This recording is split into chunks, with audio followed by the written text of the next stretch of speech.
Alright guys, TacticalRab back again today. Hope you're all doing well and enjoying your day so far. With Scump back on stream last night for the first time in quite some time, he's given some further indications as to what the future of his career holds, confirming what we saw the other day, that indeed one more year is initially the target, but at least one more year. Definitely suggesting that more years are on the cards, and he might complete the entirety of the Modern Warfare 2 lifecycle. Very much intrigued to your thoughts in the comment section below. Hit the like button if you enjoy. Subscribe if you are new as always, I'd greatly appreciate it. Really helps out the channel. Thank you very much indeed for doing that. Onwards and upwards, baby. Plenty to discuss today, though. Firstly, just wanted to mention this real quick, because obviously this is really the only update we've seen lately on the whole Microsoft Activision acquisition. We believe that Microsoft are trying to buy Activision Blizzard, and whether that goes through the whole like antitrust stuff, I guess remains to be seen. You kind of hope that it would, because at the end of the day, it would be good, I think, in the long run to see a new owner of the Call of Duty franchise. They might have a new idea about how to run things from a competitive perspective. The implications of this for the competitive scene in the CDL are going to be so far away, but like still I think there was some optimism around this when it was initially discussed. But there's been some drama about this actually, because Phil Spencer from the Xbox side has apparently, like, initially the discussion was, okay, well, if Microsoft are buying Activision, are they going to allow Call of Duty to be played on PlayStation, right? Because that's a pretty big deal for PlayStation players. And now the CEO of PlayStation has come out and actually said that the deal that Xbox has proposed is inadequate, because apparently Xbox are only saying that COD can stay on PlayStation for 3 years, and then after that acquisition, COD will then be exclusively Xbox and PC and no longer available on PlayStation. So this is deeply upsetting to the PlayStation guys, and are now saying this is obviously deeply inadequate and stuff like this. This was the kind of the statement that they came out with. So definitely want to keep your eyes on, but like just indicating in general that it is moving towards maybe a conclusion here with this Microsoft deal going through, and then multiple parties are considering the implications therefore for what this means for Call of Duty and such. And of course, this is more on the the casual side where they make their money, but Microsoft will also have to consider what they do with the CDL if they acquire Activision, and what they do with the Overwatch League and stuff like this. And we of course have been hoping that the leagues might be run a little bit better than they presently are, but of course any changes on that front will be a long time away still. But definitely wanted to mention this for you guys, because of course they're trying to battle to make this not be the case anymore. But apparently the Xbox versus PlayStation drama over Call of Duty is set to continue. This also to mention real quick, I thought was kind of funny really. Like, I don't know if you guys actually think this is valid or somewhat disingenuous or whatever, from Alex Rubens, right, from the Los Angeles Guerrillas. And I saw this and I was like, how can this possibly be true? He comes out and says the following: LA Guerrillas accounted for more than 50% of the entire Call of Duty League's video views and engagement in the last 30 days. We weren't even at Chaps. So I was like, how could that even be true? They don't really put out that much content on their YouTube. Turns out that's not the case, but we'll see that in a second.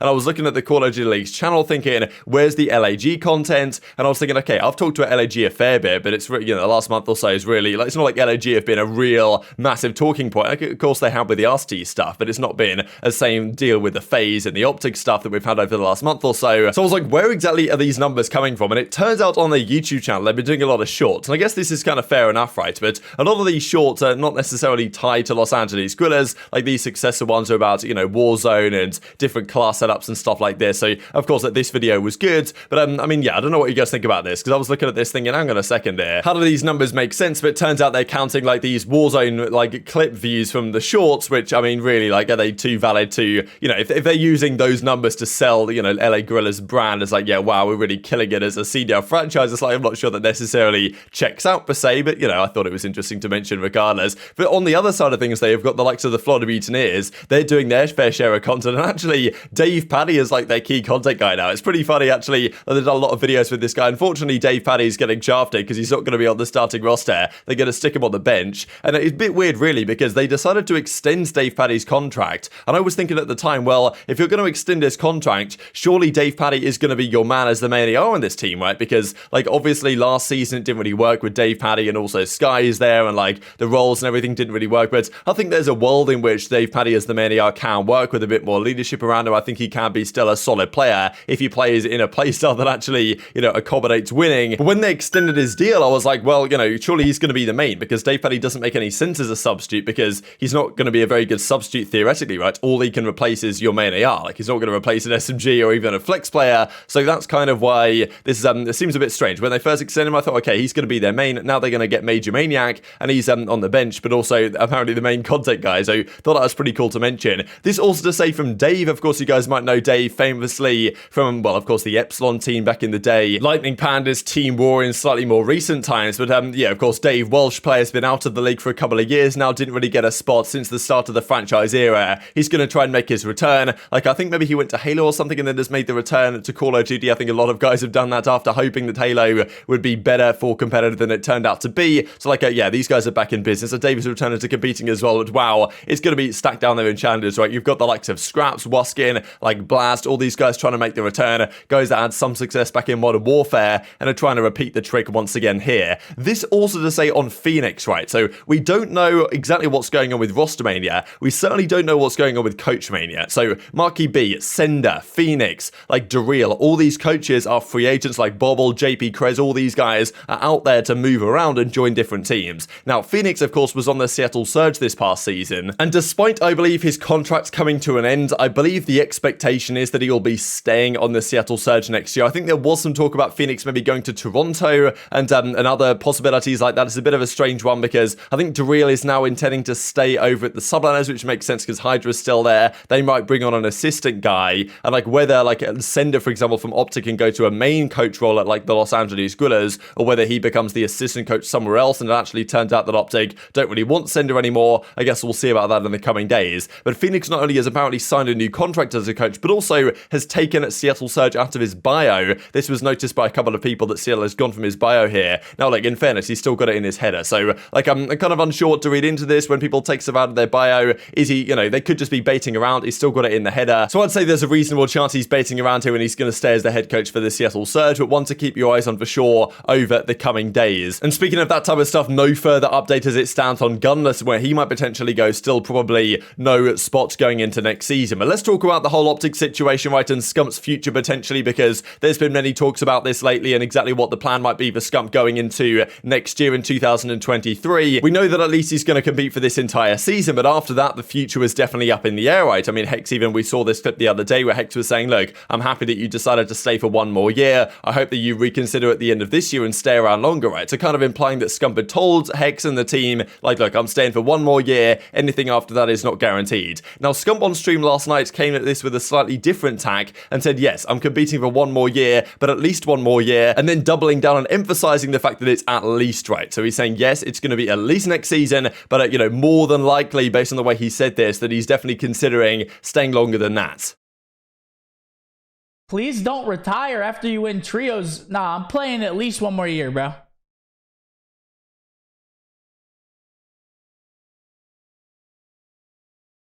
At least.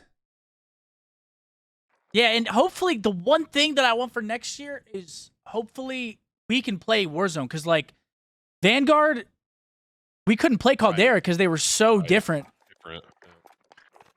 Like, even Cold War to Verdansk, we couldn't play Warzone. So, like, it's been 2 years. Like, we haven't even been able to play, really.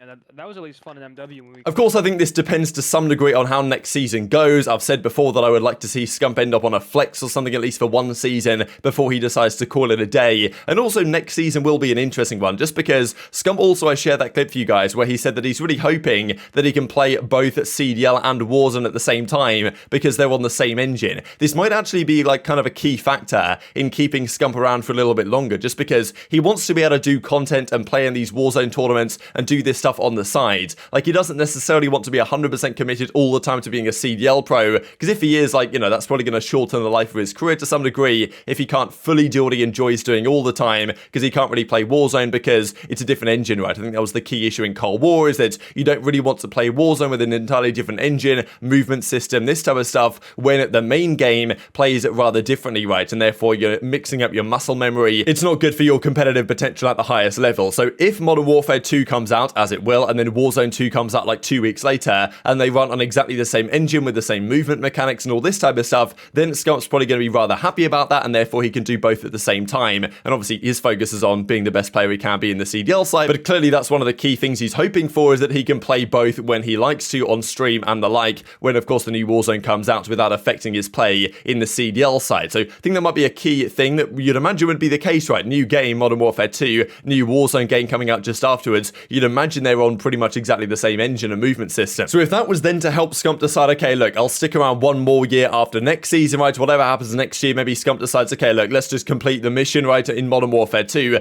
And then, as Carly points out, right, of course, Treyarch is then arriving in 2024. So this, like, if I was a CDL pro, I'd be like, well, damn, you know, Treyarch is the game you want to play generally. It generally is the best game for competitive. And, you know, obviously some pros retire before or after Treyarch games. But in my mind, if there was a Treyarch game coming out in 2024, I'd be like, yeah, well, you know, I probably just want to at least stick around for that one. So, you know, who knows, right? Scump saying at least 1 year implies to me that he's already thinking about, you know, 2 years or doing the entire Modern Warfare 2 lifecycle. Depends, of course, how well the season goes, how competitive Scump is as a player, how competitive his team is, like whether they need another change or whatever happens as the season progresses, and how well they do. If they have a great season and Scump has a great season individually, what does that mean? Does Scump want to go out on a high of a season like that? Or like if they do well, then Scump's thinking, well, damn, you know, why not just stick around a bit longer? If they do poorly, then Scump is going to be like, well, I don't want to go out on a season like that. So there's all the questions in Scump's mind. He's committed to one more season, but like, and after that, of course, no guarantees. But definitely the way he said it makes me think that he's at least seriously considering going beyond just the 1 year and completing at least the Modern Warfare 2 life cycle, because it's going to be a 2-year title, we imagine, unless for some reason they come out with like a remaster. Let's say they come out with Black Ops 2 remastered as like a free-to-play, maybe not free, it's not going to be free-to-play, it's Activision, come on, don't be ridiculous, but like, you know, let's say in the year off that they have in the 2-year life cycle of Modern Warfare 2, that they come out with a remastered game or something, and then maybe the CDL plays that for a year. It seems unlikely, but would be pretty cool. Then maybe at that point, if Scump then completes those 2 years, then the Treyarch game is coming out, and Scump's like, well, you know, I might as well give it a go, if of course he's still competitive, right? So we shall see, of course, how time progresses, and yeah, maybe there's a world in which we get one of the Jetpack games back, I mean, remasters or something during the off season, in which case, like a lot of the guys, I think even Formula said that, look, if it goes back to Jetpacks, like, you know, count me in or something for the potential return. I don't think that's really going to happen anytime soon, unfortunately, just because of the kind of, you know, the clash potentially with Warzone and what you do from the movement perspective. It's a bit of a mess,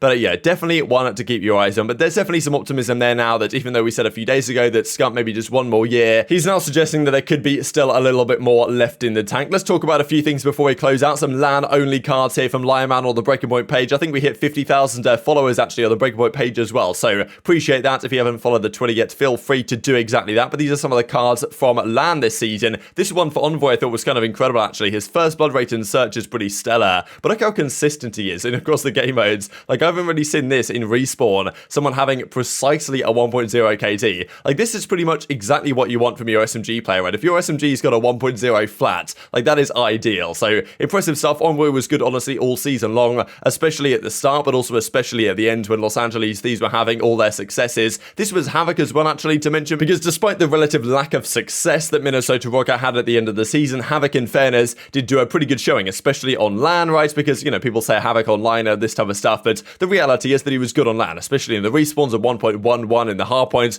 1.07 in the control. Didn't really translate into that many great results in these modes, but, you know, still, I think Havok next season on the Florida Mutineers will be a good pickup once again for them. I think that other teams could have considered Havok's services as well. And it's good to see this guy when he took a punt on himself at the start of the season and Florida Mutineers were going to bench him for Vivid, and he said, look, I don't even want to be a sub. I'd much prefer just to leave Florida entirely, go to Texas, join that Texas Nation Challengers team, build up a success, get the offer from New York Subliners, then turn it down. Then, of course, you know, make the decision in the end to go to Minnesota Rokkr, and now he's going to get a starting spot next season back on the Florida Mutineers, we believe. So betting on himself here seemingly has certainly paid off. And this just from Hydra, right? Because these were his numbers on LAN this season. Pretty good numbers, right? 1.05 in hardpoint search, his kills per 10 minute in control were pretty spectacular, especially for an SMG player. But yeah, definitely worthy of note, right? Because going into next season, we've heard all the talk about the salary, right, that he might be getting, you know, 500k, 400k, whatever it might be. Whether he's now getting offered the same amount that he was initially getting proposed, that is another question. Unlikely, I think, that they'd still commit to those numbers, given the fact that now his offers might be off the table elsewhere. But look, who knows when he signs a deal or if he's signed a deal already. But whatever the case is, some people are still saying, look, this guy's going to be overpaid